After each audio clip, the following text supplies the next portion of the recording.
अमित को हमेशा से अमीर बनना था, लेकिन उसके लिए वो काम भी नहीं करना चाहता था। देख लेना दोस्त, मैं एक दिन बहुत अमीर बनूंगा। अच्छा, वो कैसे? तू तो चाय भी मुफ्त की पीता है। कोई काम धंधा करेगा तब ना अमीर बनेगा है? अमीर बनने के लिए मेहनत करनी पड़ती है भाई। अरे मेहनत तो गधे भी करते हैं, गधे अमीर हो जाते हैं क्या? अमीर बनने के लिए मेहनत नहीं, दिमाग की जरूरत है। और तेरा दिमाग इस बारे में क्या कहता है? प्लान क्या है तेरा? आसान है यार, किसी अमीर बाप की इकलौती लड़की को फंसाऊंगा और ससुर के पैसों पर राज करूंगा। अमित का यही प्लान था। वो दिखने में अच्छा था, इसलिए लड़कियां उस पर मरती भी थी। लेकिन अमित तो अमीर बाप की इकलौती लड़की के तलाश में था। इस बात के कुछ दिन बाद अमित अपने माँ बाप के कहने पर शहर एक इंटरव्यू के लिए गया। उसका इंटरव्यू तो नहीं निकला, लेकिन उसकी मुलाकात उसी कंपनी के मालिक की लड़की से हो गई। उस लड़की का नाम अंकिता था। अमित अंकिता के पास गया और बोला, हेलो, मेरा नाम अमित है। सुना है आप इस कंपनी के मालिक की बेटी हो? हाँ, क्यों? कुछ नहीं, वो असल में मैं भी एक कंपनी के मालिक का बेटा हूँ, इसीलिए सोचा आपसे मिल लूं। अच्छा, तो फिर यहाँ इंटरव्यू देने के लिए क्यों आए हो? वो तो मेरे पापा की जिद की वजह से। वो चाहते हैं कि मैं बिजनेस अपने हाथों पे लेने से पहले कुछ दिन कहीं और नौकरी करूं। ये पापा लोग भी ना। सही कहा, ये पापा लोग समझते ही नहीं है कि हमें सब कुछ आता है। ऐसे ही हंसी मजाक में दोनों की दोस्ती हो गई। अमित ने इतना बड़ा झूठ बोल दिया और अंकिता का नंबर लेकर वहाँ से चला गया। वो घर लौटने के लिए बस पर चढ़ा और कुछ देर बाद एक लड़की उसके पास आकर बैठी। वो लड़की बहुत गुस्से में थी। अमित ने पूछा, अब क्या बात है मैडम, इतने गुस्से में क्यों हैं आप? गुस्सा क्यों नहीं आएगा? जिंदगी में पहली बार मुझे बस पर चढ़ना पड़ रहा है। 2 करोड़ की गाड़ी बीच रास्ते पर खराब हो गई, इसलिए बस लेनी पड़ी। 2 करोड़ की गाड़ी? अरे वाह, ये भी तो अमीर खानदान की ही लड़की है। गाड़ी की कीमत सुनकर अमित के दिल में घंटी बजी।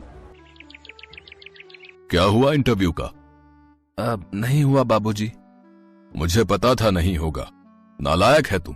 इसीलिए मैंने तेरी शादी मेरे दोस्त की लड़की से तय कर दी है। मेरा दोस्त तुझे दहेज में 10 लाख रुपए भी देगा, जमीन भी देगा और अपनी फैक्ट्री का आधा हिस्सा भी देगा।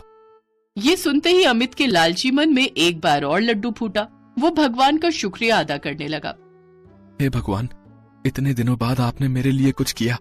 मैं तो कब से कह रहा था आपको, और आज 1 नहीं 2 नहीं 3 अमीर लड़कियां मेरी जिंदगी में आ गई। थैंक यू भगवान, थैंक यू। अमित का लालच बढ़ने लगा। वो तो पहले बस एक अमीर लड़की से शादी करना चाहता था, लेकिन अभी उसके पास 3 लड़कियां थी। उसे बस उनमें से एक को चूज करना था। लेकिन अमित ने सोचा, एक लड़की से शादी करने के बाद मैं अमीर हो जाऊंगा, लेकिन अगर 3 लड़कियों से ही शादी कर लूं तो फिर तो मैं बहुत ही अमीर बन जाऊंगा। नहीं, सिर्फ एक लड़की से शादी मतलब बर्बादी। मैं तो तीनों से शादी करने वाला हूँ। अमित अंकिता और कोमल से फोन पर बात करता रहा और उन लोगों को झूठ बोलता रहा। मैं तुमसे प्यार तो करता हूँ, लेकिन मेरे पिता नहीं मानेंगे। वो बहुत ज्यादा अमीर है ना, इसीलिए वो अपने बिरादरी में मेरी शादी करवाना चाहते हैं। लेकिन चलो, हम दोनों चुपके से शादी कर लेते हैं। अमित ने यहाँ अपने पिता के दोस्त की लड़की शीतल से शादी कर ली और वहाँ शहर में अलग अलग दिनों में अंकिता और कोमल से भी शादी कर ली। उसने कोमल से कहा, देखो, मैं अभी तुम्हें मेरे घर पर नहीं ले जा सकता। तुम अभी अपने ही घर में रहो। मैं कभी कभी आकर तुमसे मिलूंगा।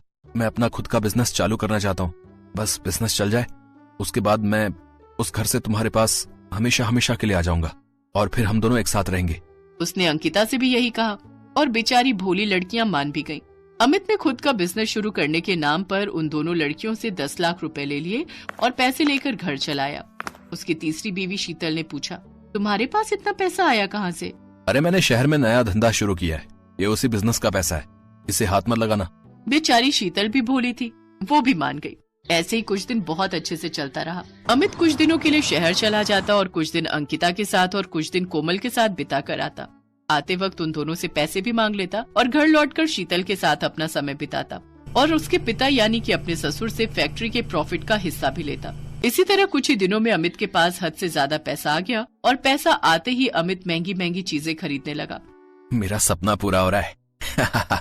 अब तो मैं पैसा उड़ाने वाला हूँ। अमित ने महंगा फोन, महंगी गाड़ी सब खरीद लिया। उसने घर भी बनवा लिया और गाड़ी लेकर हर शाम चाय की टपरी के सामने से जाने लगा ताकि उसके दोस्त उसे गाड़ी चलाते हुए देख पाएं। उसके दोस्त ये देखने भी लगे और बातचीत भी करने लगे। इसका सही है यार, उसने जैसा कहा था वैसा ही किया। अब देखो गाड़ी में घूम रहा है और हमें देखो हर रोज जिंदगी के साथ जंग लड़नी पड़ रही है। अरे भाई हम मेहनत का खाते हैं भाई। मुझे तो लगता है कि ये अमित कुछ ना कुछ झोल करता ही है, नहीं तो सिर्फ दहेज के पैसों से इतनी महंगी गाड़ी उसने कैसे खरीदी भाई? है खैर चलो जो भी है, कुछ गड़बड़ करेगा तो खुद के जाल में खुद ही फंसेगा देखना। लेकिन अमित अपने आप को लेकर बड़ा कॉन्फिडेंट था। वो सोचता था, मेरी गांव की बीबी कभी शहर नहीं जाएगी और शहर की बीबियां कभी गांव नहीं आएंगी। बस मेरा धंधा तो ऐसे ही चलता रहेगा। लेकिन उसका कॉन्फिडेंस धीरे धीरे ओवर कॉन्फिडेंस में बदल गया। अंकिता और कोमल को उस पर शक होने लगा। ये अमित हर बार मुझसे पैसे मांगता है, इतने पैसों का वो करता क्या है?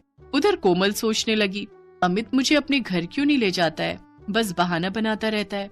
और उधर शीतल सोचने लगी, ये हर महीने शहर क्यों जाते हैं, कौन सा बिजनेस करते हैं, ये तो मुझे कभी नहीं बताया। शीतल ने मन ही मन सोच लिया कि वो अब शहर जाएगी। उधर अमित को नहीं पता था कि कोमल और अंकिता बचपन में एक ही स्कूल में पढ़ती थी। एक शाम को एक पार्टी में दोनों की मुलाकात हो गई और पुरानी दोस्ती याद आ गई। कोमल ने कहा, अंकिता तुझे पता है मैंने शादी कर ली। अरे मैंने भी शादी कर ली है, लेकिन चुपके चुपके। मेरी शादी के बारे में भी किसी को नहीं पता। चल ठीक है, कल मेरा पति मुझसे मिलने आने वाला है, मैं उसे तुझसे मिलवाती हूँ। अरे कल तो मेरा पति भी शहर आ रहा है मुझसे मिलने, मैं भी उससे तुझे मिलाती हूँ। और ऐसे ही घोटाले की शुरुआत हुई।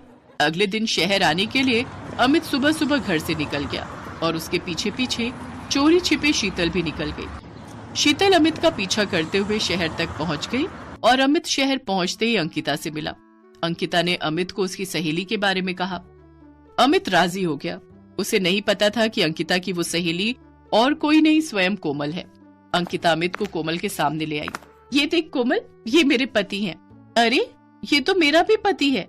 मतलब? मर गया, अब क्या होगा? तभी दौड़ती हुई शीतल वहाँ आई।